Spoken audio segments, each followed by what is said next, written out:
Hey, this is Sean again. I find it easier to do uh, issues with the game that I have via video, so I'm going to keep on doing that until someone at Stardock says that they don't want us to do that because it doesn't help them at all. Because I think that it's much easier to explain stuff if you can actually just show it to them. Um, the first thing I'd like to talk about is the current stock sovereigns that we have. Uh, so Actually, I have to admit, when I beta test, I've tested all of the factions in every version, but I only played Tarth because, I don't know, I think I just have a sick fascination with their race. Um, but let's take a look at Tarth. Okay, so we have Lady Irene. I don't really see why she would get so much magic in the beginning. I mean, from a gameplay perspective, it's better to have level 1 of everything, because you know you're going to get levels of it as you go on. The only stuff you'd want to put 2 or 3 points in is something where you want to get to level 5 in the early game, which is a valid strategy. But Tarth only really makes sense to have air and life, because their faction, is mostly going to be using bows and other weapons where air is going to be really important to buff them during battles. Giving them fire is nice because, yeah, Lady Irene can do some nice fire damage, but you don't really get anything too useful out of it, and it's kind of a waste of a point for her because she's supposed to be like sort of like a rogue archer assassin, not so much like a powerful mage like some of the other factions. She also has the quick feature, which is great. It's perfect for her. It's +3 dexterity, which increases your crit and dodge, and +1 initiative. Although I'm going to make a separate post about this, but dexterity is not increasing dodge or crit enough to matter right now. 3 points of dexterity is the same as 1 point in any other stat, which is kind of sad. As far as the user interface goes, this is terrible right here. I don't know if this is my resolution or what, but take a look at this. The scroll bar is actually going over the numbers here. Makes it very hard to tell what the hell's going on.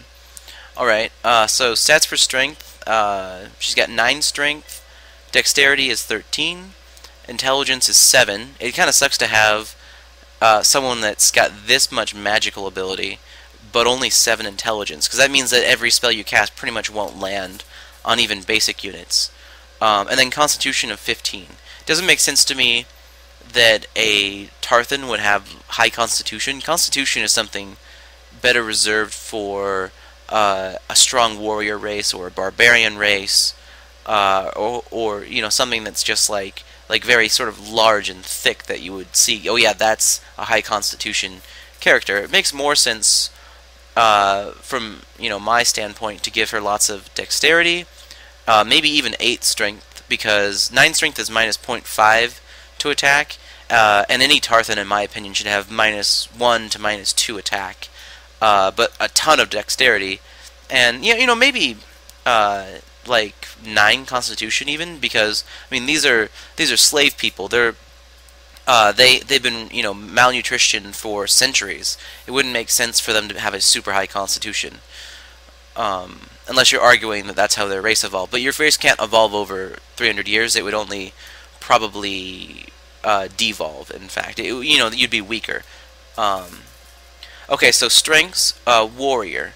Actually, I like the tooltip here. It's nice and large, gives a good description.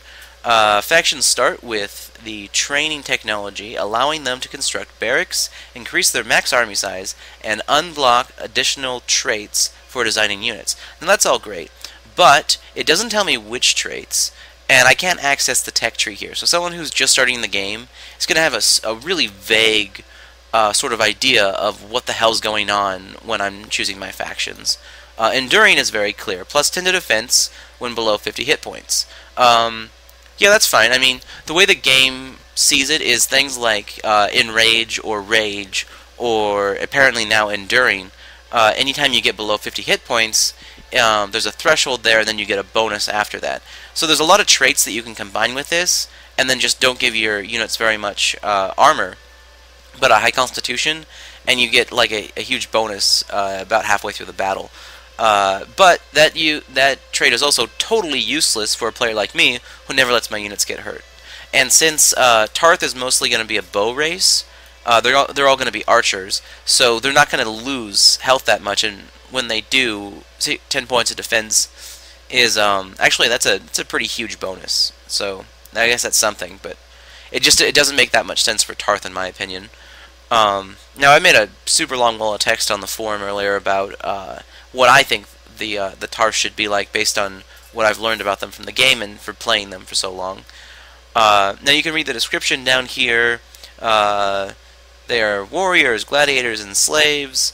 So yeah, I mean that makes a little bit of sense. But in my opinion, you should focus on the idea that they were sort of slave gladiators, because I mean they were only warriors in as much as that the Capitar probably enslaved them and made them into slave warriors. Which, and once again, I mean, if anyone's ever had slaves, you don't feed them any more than you absolutely have to keep them going. So they should have a lower constitution and sort of be weaker. But they should get huge bonuses to things like being able to crit. I would like Tarth to have a special ability where their trained units are able to crit, which would make up for their inability to do very good damage for having a low strength, and their ease, like how easy it is to kill them. Also, their intelligence is super low, because obviously they haven't been educated for the past 300 years, so there's no education system when they left Capitar. They're a very dumb race. I would expect them to be one of the more mundane races as well, because the Capitar also prevented them from using any kind of magic, which is where I came up with the idea that they would use sort of a Maori-style tattooing magic, where it could be hidden underneath the clothing, and thus your captors wouldn't know that you were using magic still. Looking at Irene's weapon, she starts out with a crude shortbow. This is not a weapon in my opinion. It's -6 initiative, which is fine. Every bow weapon is that. 6 piercing attack, which is pretty much doing 0 damage. And -100% strength bonus means that it'll do 6 piercing attack from now until eternity, no matter what kind of bonuses you get to any stat. Now you can increase it with magical rings and stuff like that, but I haven't even tested to see if those rings work for just melee or if they work for ranged as well. I'm pretty sure they work for ranged though, because I think they work for staves. So yeah, basically this is a terrible, terrible, terrible short bow. And it doesn't make sense to give a Sovereign this, because Sovereigns should be a little bit badass coming into the game, considering how many monsters we have around our starting positions. Another thing that would be cool is each Sovereign should start with 2 or 3 free bodyguards that can be retrained if they die. So they'll keep you sort of having at least one reasonably good stack that you can retrain those units if they die, so that when you start in the beginning you can at least go around and do something besides just sitting in your capital if there's too many monsters around. Tarth could get one using a staff, one group of units using a staff, and one group of units using probably bows. In fact, crude short bow would be a very logical technology to give to the Tarth at the beginning of the game. I don't think that you can even find crude short bows anywhere in the game besides here and in the shops and random loot. But it would be nice if they could at least have that, so they would have a one-up on all the races that start out so much stronger than them. Alright, so I made a custom Lady Irene here. And if you haven't used the custom creator, it's kind of ridiculous. But there's a few exploits I used here. Natural Leader is -50% recruitment cost. And Cruel is plus 50% recruitment cost, but +1 strength. So if you choose both these, you get +1 to your strength, which is kind of funny. And here I went with all level 1 because it makes more sense to just do all level 1s and then sort of decide what shards you get once you start the game. But she's got Air. Air is always very valuable to the Tarth. Life, which is great because if you get enough life shards, you can cast some really powerful healing spells, and you can increase the constitution of your units exponentially, which is what I actually did in the last game. Okay, Earth Apprentice. I think I just threw that in there because Tarth feels like a very forest-dwelling race, and thus it would make sense that they were using Earth magic. Stats, I don't think... Yeah, I think that if you make a custom Sovereign, it gives you just these standard stats where it's 9 for everything, which is minus zero point 0.5 for most stuff, I think. Or if it's minus zero point 0.5 damage to attack, I think that this still gives you a dodge bonus, but just very little. Intelligence is actually much better, and Constitution is, again, 15. Let's check this. Constitution 11, Constitution 14. Looks like they wanted to give about 14, 15 Constitution for most sovereigns, just to keep them alive, I guess. Which I guess that's fair, but you shouldn't, their races shouldn't get that much. Alright, so yeah, I went back down to this one. And then if you choose the race Tarth, you just get these standard bonuses. I think that you should get 2 techs for Tarth, and 2 to 5 techs for every race, with Paradin getting more because they're a more intelligent race. Maybe Capitar and Craxus also getting more, just so that there's a little more variety in the beginning, and you can choose to pick those races if you want to have more options when you start and have less time just waiting around for techs. Let's go into the custom design screen, and I can sort of illustrate some issues with it. The appearance system is all very good, although whatever stock stuff you choose for someone, it doesn't really matter. Let's switch this over to Tarth. I do like that there's very custom feelings for all the gear, all the appearance clothing that you can get. It's a very unique system. Now you go to appearance, and you can go to equipment, and this is hilarious. So you have 6 points to start, but you can boost or subtract from that quite a bit, depending on what you want. So they're going to start out with Warhammer, which is 0 cost, and it's actually kind of nice that you can choose a default weapon at 0 cost, although spears are better than any other weapon in the game because they ignore 60% of defense. But, you know, I could choose this dagger for +6 initiative. That's extremely high initiative. Or then here's the crude short bow, which even if I was planning on being an archer, I would still choose this dagger over that, because the initiative bonus is so awesome. But also, and this is somewhat annoying, the hunter's short bow costs 1, and it gives you +10 attack versus beasts, 8 pierce attack, and then has a standard -6 initiative, -100% to strength bonus. This is an awesome bow. Like, even to find this in the random loot, I would still use it in a lot of battles because +10 versus beasts is just, it's a huge advantage in the early game. So I always choose that bow for her. It's a really nice looking bow, although you can't quite see the drawstring, which is a little annoying, but I'll totally overlook it because it's a nice looking bow.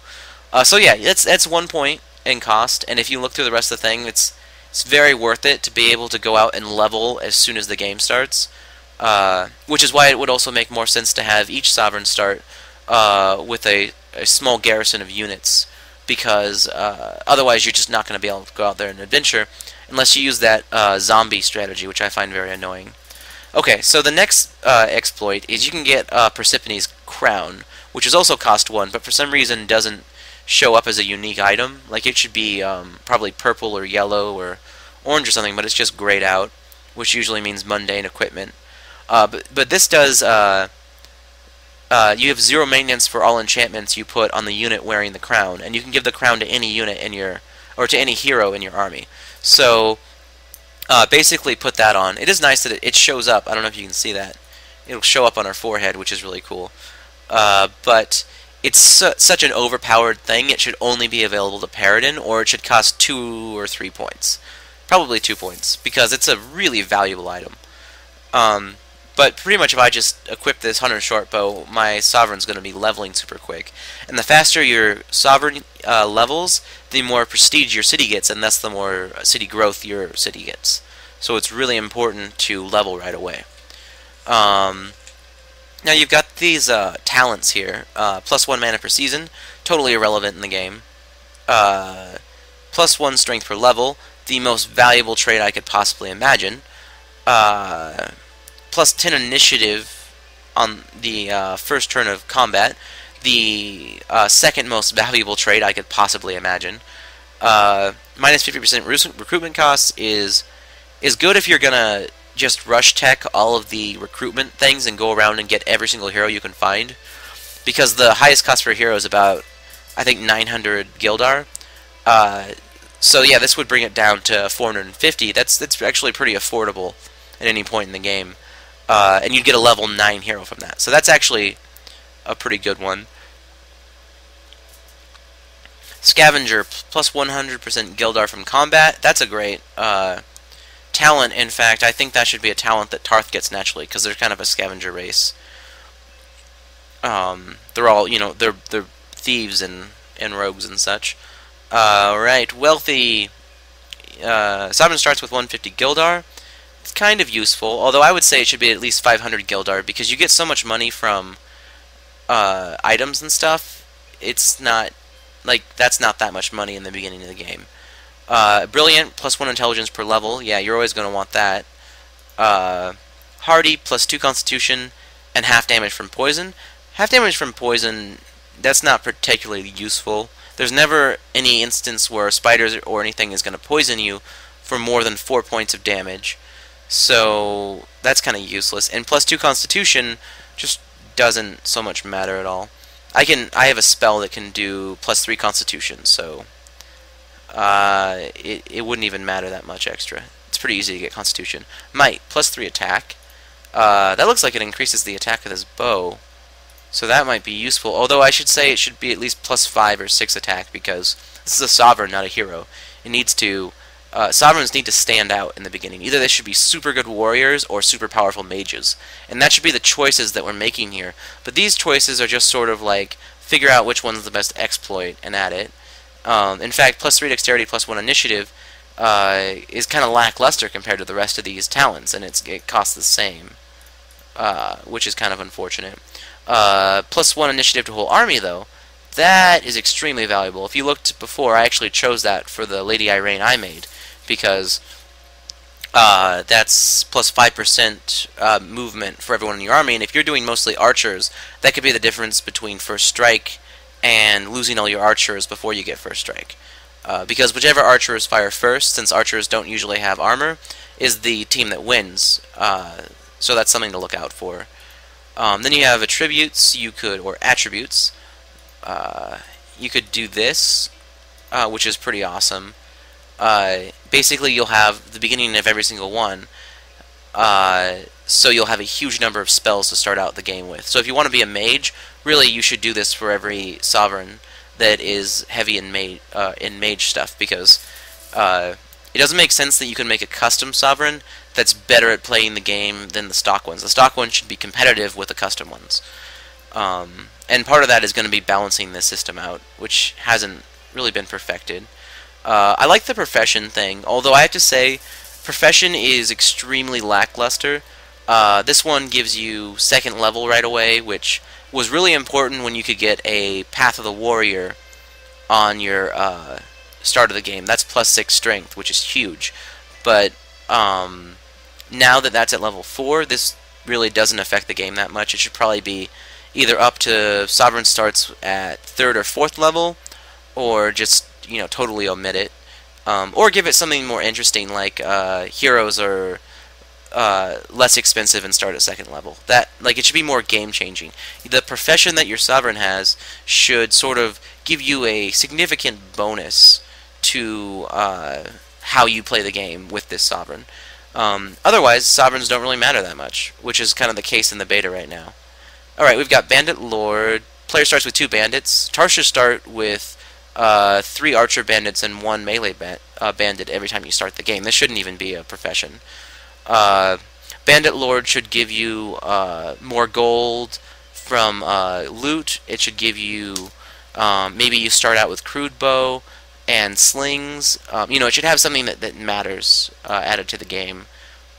It changes the way that you'll start the game. Summoner, this is actually pretty awesome. Plus 2 level for summons unblocks the Summon Shadow Work spell. This is a great beginning thing, because you'll get a really powerful Shadow Warg, and anything that you summon is going to have plus 2 levels, which, if you haven't looked at the leveling thing, it's a pretty huge bonus to summons. Although Shadow Warg is going to be the only thing you're summoning until the mid-game, because there aren't any summon spells until much later in the game, which is unfortunate, but I'm sure they'll change that. If not, me and Heavenfall are working on a mod that makes summoning worthwhile. Alright, General, +3 to Army's accuracy, totally useless, can't see why that would ever be an issue. I could get Training Yard in my city and do +5 to accuracy. This doesn't change the game whatsoever for me. I would much rather a General get bonuses to initiative, attack, and attack, defense, and dodge, so that the General is actually making the armies across the map better. Merchant, +3 Guildar per season, totally irrelevant. Minus 20% unit wages. That's actually pretty important, although I would say that a warlord would make more sense for less unit wages. A merchant should get plus 30% gold across the nation, because a merchant would want to create a high number of cities and create a high level of trade in those cities, because that's what the merchant knows as a former businessman, is that the more cities you have and the better trade you have going, the more money you can generate. And since he's a merchant, he'd get plus 30% to all that. That would be the best thing for a merchant. Warlord should get cheaper standing armies, so that he can put larger armies together and put units for defense that other people wouldn't otherwise be able to do. Sovereign gets 10% of all champions experience. That would kind of matter, but you don't, like, it isn't enough to change anything about the game. Assassin, +3 to critical chance, plus 50% critical damage. That's pretty decent, although I would say that makes more sense as a path, not as a profession, because there's already a path of the assassin. I think it should be called Path of the Rogue, and then you could keep this as assassin, but +3 to critical chance, plus 50% critical damage isn't good enough, because you have to get 10 more accuracy on your roll before crits will even happen. You have to get +10 accuracy, and then you roll your crit against their crit roll, and whoever gets the highest roll, or if you get the highest roll, then you crit. So assassin should give you +10 to crit, or +10 to accuracy, +4 to crit, plus 50% critical damage. Otherwise, as is the case with most people who used Path of the Assassin, you're never going to crit. When you do crit, you're going to instantly kill the unit, but you've probably hit them 6 or 7 times already, so they're probably almost dead. It's not a very satisfying path or profession. Diplomat, plus 30% to perceived value of trades. Doesn't really make sense. Once again, that would be something for a merchant to have. A diplomat should get maybe +4 to diplomatic points. If you haven't played the game before, well, I guess I'm talking to the devs, so my audience has played the game before. But as you know, if you're facing the Empire, they automatically think -3 of you because you're not Empire. So if you're Kingdom and you're a diplomat, you should not only erase the negative effects of not being the same allegiance, you should also get +1 to that, so that any other reason why they don't like you might also be counteracted. And other kingdoms should absolutely love you if your profession is diplomat and you're the sovereign of a nation. You would totally be great at diplomacy, and thus everyone would love you. It would be like, you should be like the Sweden or the Geneva of the world, although some countries don't like them. Alright, so Warlock, this unit's spells do 50% more damage. Well, yeah, that could get overpowered really quick, so that's actually a pretty good thing. Although I would say that perhaps the profession things should give you faction-wide bonuses instead of specific unit bonuses.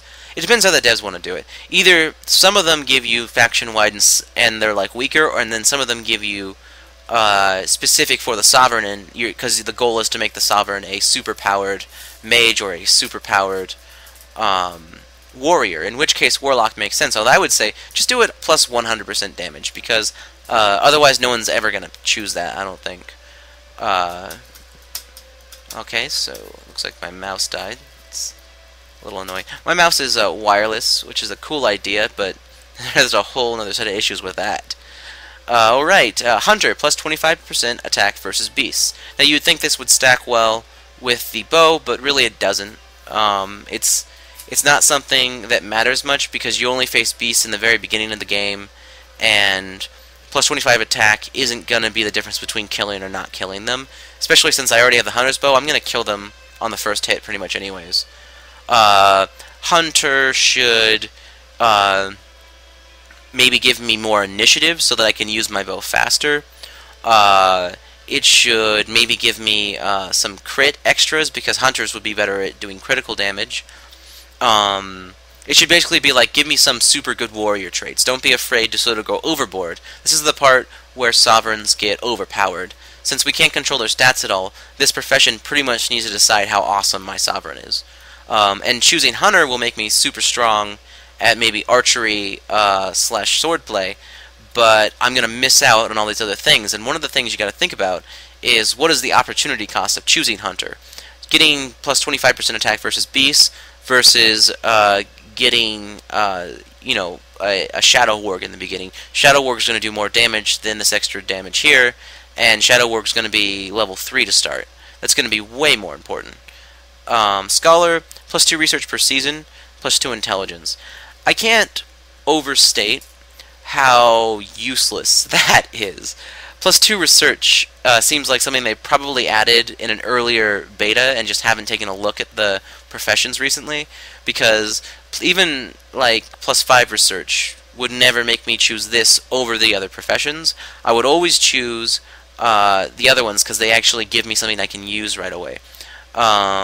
This is the only reason why it shouldn't be a percentage either, because at the very beginning you start out with no research. So a percentage also won't affect you till the end game, and sovereigns are all about making the beginning of the game fun. So one thing that would be fun is plus 10 research per season, plus 5 intelligence. That way you're getting some serious spell resistance and spell mastery, so that the spells that you do have can work very effectively. And also plus 10 research will pretty much double your research in the beginning of the game and actually matter. So yeah, that's something to think about. So that's talents, appearance. I do like that I can do my own backstory. I always make really crazy backstories. It's a lot of fun part of the game. I like that we have a custom name thing here that has some really awesome names in it. And it's much less buggy than the one of War of Magic. You can do male, female, that's pretty great. And then, oh, this is one thing that I think there's a problem with. You can do a new faction from here.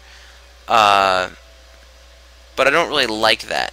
That's where it's placed, because when I go back to this, my sovereign's totally gone. Like, none of the information saves. So anything that I just had thought of and put together is totally erased. And if you're a new player, you might just shut down the game and stop playing it ever again, or ask for your money back, thinking that the game is totally broken. So first impressions are important. That's something that you might want to fix pretty soon. It's nice that it has the Kingdom of, so that you don't make a name that doesn't work with Kingdom of. I'm a little annoyed you only get 2 points, and you only get to choose 2 things here, because, in my opinion, a faction should be 25% of the game that you're playing. And what I mean by that is that, let's say I choose Umber in one game and I choose Tarth in another. Well, the difference between those 2 games should be 25% of the game is completely the opposite of the other one. Like, see, like, I'll go through some of these. Faction starts with shard harvesting technology, which allows them to build shrines on mana shards. Okay, that's decent, and that's something that I would want, because that's a technology to start out with. But, it doesn't really have enough flavor to it. And if I'm going to just be picking technologies, I should have at least 10 points here, so that I can pick a few technologies, like maybe 2 to 5 technologies, still have some points left over to further customize my society. And also, some of these should be mutually exclusive. Like, I shouldn't be able to pick Death Worship and Life Worship, and there should be a Life Worship, by the way. But let's take a look at these. Civics, Defensive, Enduring. This is an interesting one. Cities get plus 10% per city level to accuracy and attack and defense. So that's pretty decent, because you get better attack, defense, and accuracy, as I just said. But it's per city level, so the player needs to understand that increasing your city level quickly is going to be the only area where that's going to be important to your civilization. Enduring is what Tarth always get, plus 10 defense when below 50% hit points. I would change that out for something that makes more sense with them. That would make sense for a more resilient race, in my opinion. Like something that's not quite human, probably a Fallen. Heroic, plus 100 experience from quests, plus 100 prestige from trophies. Well, in the games I've been playing, there are no quests, so that's totally useless. But when they do have quests distributing well throughout the maps, this doesn't really feel like it's that good because trophies are few and far between if you haven't played the game in the current state, and 100% experience from quests still cut up if you have, if you have 2 units in your army, you're only getting 50% experience. So this is basically just saying you can have 1 extra unit in your army. What I would like to see is Heroic give you the ability to have 4, like a party, basically, of heroes in an army without getting any negative effects. That would be a really awesome thing, because basically you'd say, oh, well, this faction really focuses on small parties of people going out and doing fantastic things in the world, like Lord of the Rings. So that's how I would probably shape that one. Master Smith, armor and weapons cost half normal production. This is a great faction bonus, nothing wrong with that. Powerful, all units get plus 2 strength, plus 2 constitution, and training time is increased by 25%. I don't see a reason to increase the training time. I think that it should just be a 2-2 bonus, because honestly, plus 2 strength and constitution isn't that much, because these faction bonuses need to last throughout the entire game, and in the end game, it doesn't matter at all. So I would say maybe you could even give train units plus 1 strength per level. You can't give plus 1 constitution per level because of the way health is set up, but plus 1 strength per level would be a great powerful trait. And that way their training units would have something to work towards, because you'd want to have a ton of them leveling up all the time, and you'd want to use mostly melee. Plus you could sort of equip them at higher encumbrances, knowing that as they level they'll get more initiative, which is also a cool gameplay feature. Legacy of Serene doesn't make sense for anyone but the people who should get Legacy of Serene. Caravans immune to attack. You get 3 Diplo cap for every time they complete a trip. Although I have to say trips are so few and far between, you should probably up that to 10 to 20 diplomatic capital, because trips are just ridiculously long for caravans. Slave Lord. Alright, that's a little dark. Plus 2 food per grain, totally useless. And when the player raises cities, half that population is transferred to his capital, totally overpowered. Yeah, I mean, it makes sense. Enslaving people is something that's, worked great for economies throughout the world. So that's certainly an option. Plus 2 food per grain, though, just doesn't matter. What I would say is that since they have so many slaves, they should be giving them less food, like I mentioned before with Tarth. So maybe plus 10 food per grain wouldn't be out of the question, and also get half the population when you raise something. But honestly, I think that's just such a nice little evil thing to have in the game. I almost want to choose it even though I'm Tarth and we totally hate slavery. War Machine. That's a really cool name for a strength, so let's read this. Faction starts with standing armies technology, allowing them to train their units with spears and wooden shields. You totally just killed my buzz with that, because War Machine's such an awesome name for a faction trait, and it falls flat because it's just a technology. It might be nice to have this split up where you have technologies, strength, weaknesses, appearance, and summary, because techs don't really fit in with the higher bonuses. In fact, I think that each time you click on one of these, you should have a different number of points, and strength and weaknesses should be on the same tab. So you have strength and weaknesses, technologies, appearance, and summary. I don't know. That's probably just ridiculous to say, but maybe just add one more tab for the other thing. Alright, what else we got? Builders. Faction starts with another research. Death Worship. Gives faction access to the most powerful death spells in the game, which is Corruption, Grave Seal, Dirge of Cerisa. Those are awesome. Great trait. Although, I gotta say, it's worth more than 1 point, because that magic is just so overpowered. You can turn any shard you find into a Death Shard, which increases the power of those spells and a lot of other spells. It's a very easy win factor. In fact, I like to just follow around Rizoln, hoping that they'll cast it. Although I think these spells are actually kind of bugged. I know Corruption sucks right now because it doesn't always work, or works terribly, I should say. So it is worth 1 right now, but it should be worth 2 or 3 points when the game launches, because it's pretty awesome. The Decathlon, plus 10% to research. Never going to choose that. Doesn't affect the game too much. Plus 20% to research would be something, but it's not worth the opportunity cost of the other options I have. So here we've got Guile, plus 50% to diplomacy points. Yeah, that's pretty good, actually. If you want to be a diplomatic-centered race, Guile is the way to go. Lucky. All units get plus 3 dodge and plus 3 accuracy. Let's make it plus 5 or let's make it plus 1 dodge per level. Because that's another issue that we have, is accuracy goes up per level and dodge doesn't. So any unit over level 5, your dodge just doesn't matter to them. So Lucky would be nice for even your train units to get plus 1 dodge per level. It would make so much sense. So yeah, and then plus 3 accuracy. Like I said, accuracy is useful for crit. Train units can't crit. They're gonna hit most of the time anyways. So especially if they start leveling, because you get it per level. So if these were both per level, I would say make it worth 2 points. But I would really just say split them up, make them 2 options. Okay, Endless Legion. Unit-based cost is halved. That's a great faction trait. Although, since unit maintenance is based on... well, this actually is sort of a double whammy, because I think base cost is the also the labor it takes to make them, which affects the wages that they expect to be paid. So halving that makes them super fast to train, and also you can have a ton of them. And in the early game, that's going to rock, and in the end game, that's going to rock 10 times more than it did in the early game.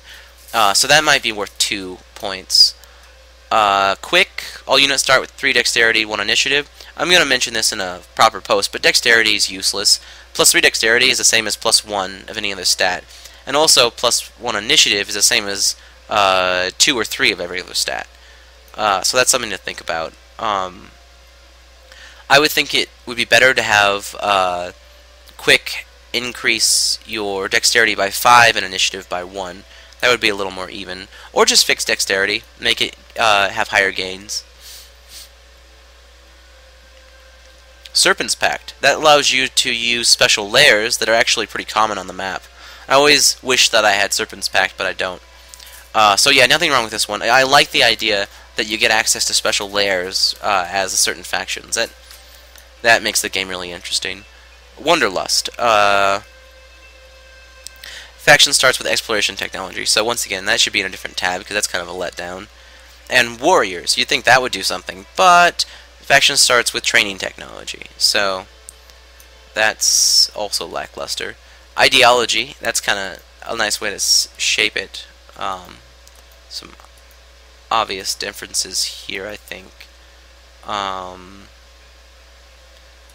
Oh, and then weaknesses. There needs to be about 20 weaknesses of different types. I would always choose uneducated, because you're going to be fine with minus 10% research, and you can use that 1 point to get something like Endless Legion, which is going to basically win you the game. So that's something to think about cost-wise. This should be minus 1 point, minus 20% research, maybe. Vulnerable, minus 5 spell resistance. That's reasonable, because it's going to make you really easy to hit with spells like Fireball or whatnot. Although I do think that if you roll a 0 on spell resistance, the spell should do double damage to you. So that there's a reason not to keep your spell resistance at 0 and just try to ignore spells altogether. Weak, minus 2 constitution, dexterity, and strength. Yeah, that's going to be a certain amount of hit. It's going to be minus 1 to attack. Units never dodge anyways, so it won't really affect dodge. And minus 2 constitution means that leveling units isn't going to be as valuable for your race, but you can cast Vitality on your city that you train them in, and you'll be fine, because it'll give you +3 Constitution, +1 per life shard. It's one of my favorite spells. Okay, so yeah, you could save that, and it's nice that we have this crest thing here.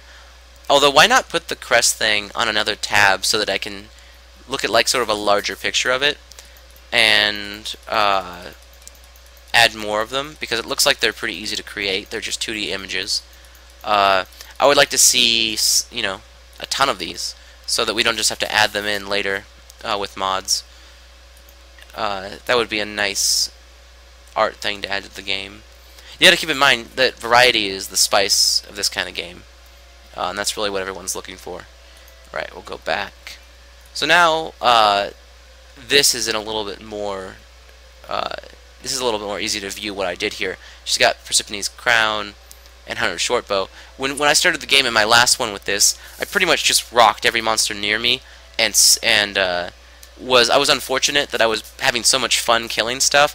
I was not building as many pioneers as I should have, and the other races expand around me really quickly. But because I leveled so much and whatnot, I was able to take over like a level 4 city, and it solved all my problems with expansion. So that was a fun game. But yeah, if you get this and you use the current strategies properly, you're going to be unstoppable. Which is great. It needs to cost something if it's going to be that powerful. Also, stop hating on bows. Critting and bows for some reason are the least fun parts of the game. So I would make a plea that you help a brother out and make those more fun slash dangerous to use. Yeah. That's pretty much what I think of what we have so far in the creation stuff. I do like that we make our factions and sovereign first, and then we go into the map settings and world options, because the faction and sovereign, in my opinion, like I wrote in that post, your sovereign should be 10% of the uniqueness and wonder of your game, and your faction should be a 25% factor. The world and map settings, I didn't really include them into the equation, but essentially once you know what kind of faction you have, you can make choices like desert, mountainous, balanced, ravaged, temperate. Oh, I'm curious about this random style world. Does that mean that it's going to have a random amount of each? Because that would actually be really interesting. We need more world sizes. I think that that's an issue with the beta and not the final product, so I'm not too worried about that.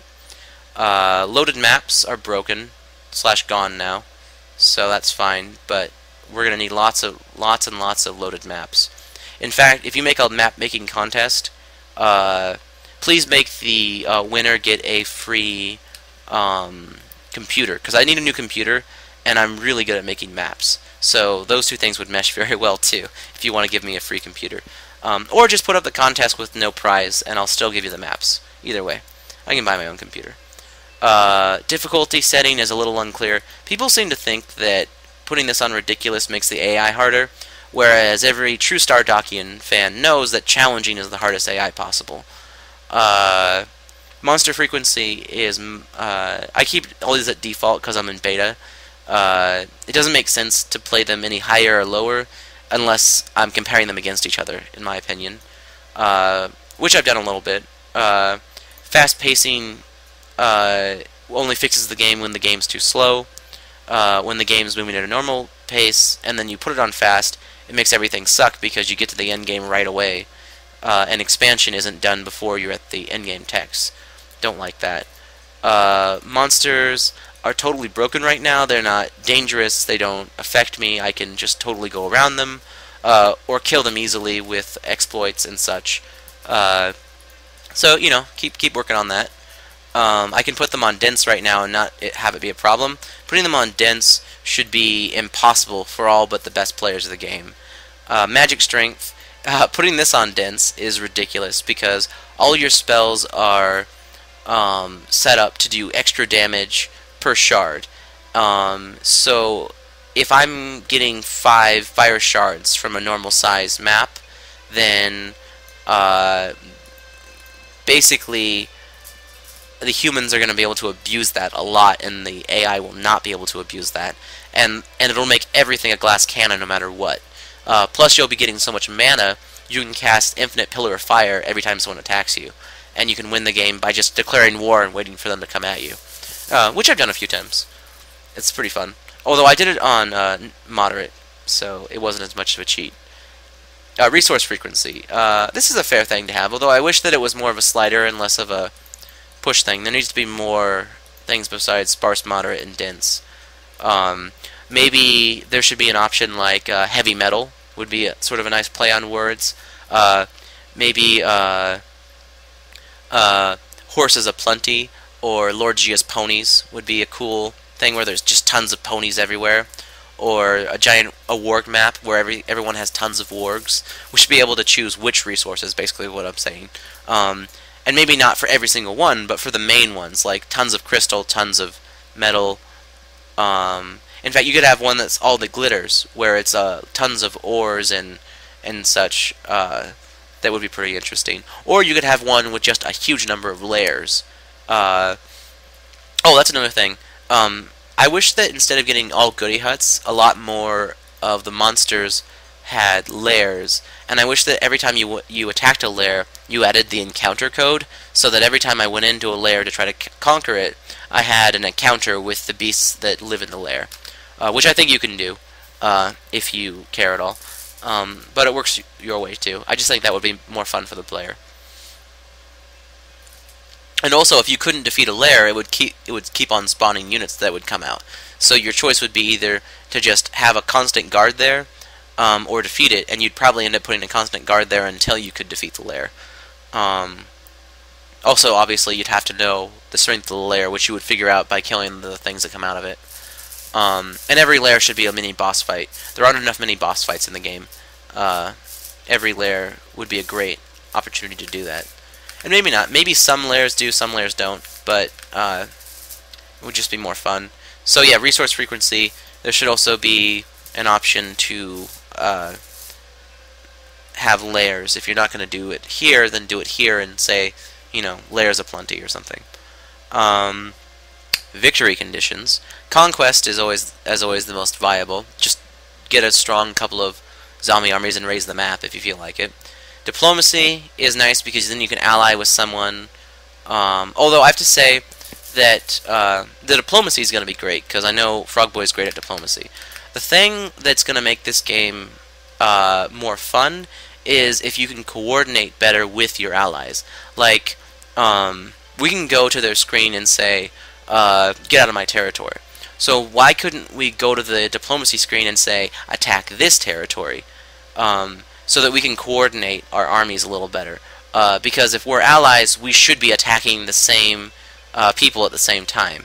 So I should be able to tell him, hey, send a stack of doom this direction, or hey, we're being attacked, can you bring some units into our territory to help us defend? Like those would be options for diplomacy that would just kick ass, in my opinion.